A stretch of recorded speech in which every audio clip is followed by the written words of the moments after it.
Now iPad 26 is here. Well, almost. It's rolling out next month. But I've been testing it on my iPad Pro 2018.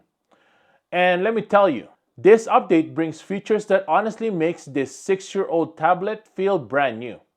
Some features are subtle, some features are huge, and a few things that makes your iPad becomes a real computer. Well, maybe. Let's find out.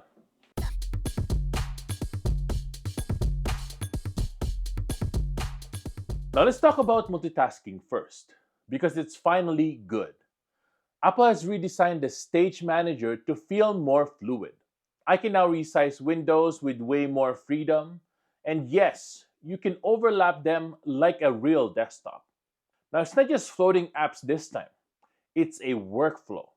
And get this, for the first time ever, external display supports full app control.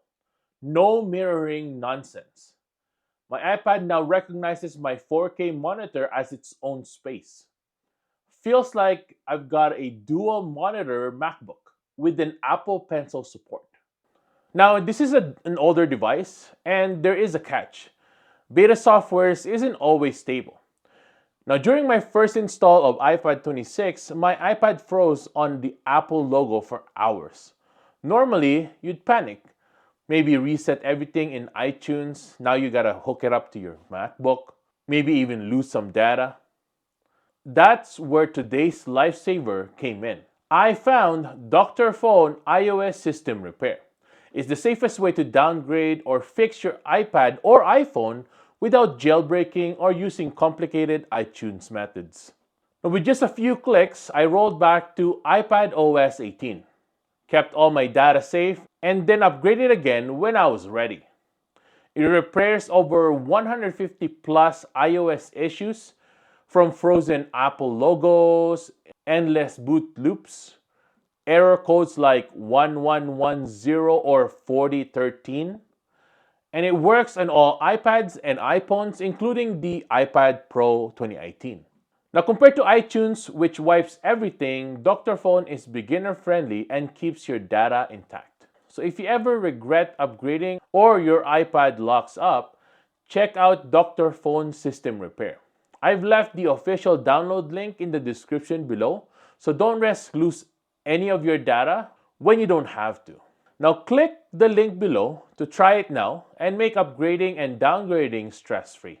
Now that we know how to keep our iPad safe, let's finish exploring what iPad 26 has in store. Next up is the Spotlight search is way smarter now. You can type natural phrases like images I edited last week, and it'll just show up. It's using on-device intelligence, which is fast and private. Now Siri got an upgrade too. You can now speak back-to-back commands without saying, "Hey Siri" again. And she's way better at understanding context, like for example asking, "Open the last note I made," and it just knows.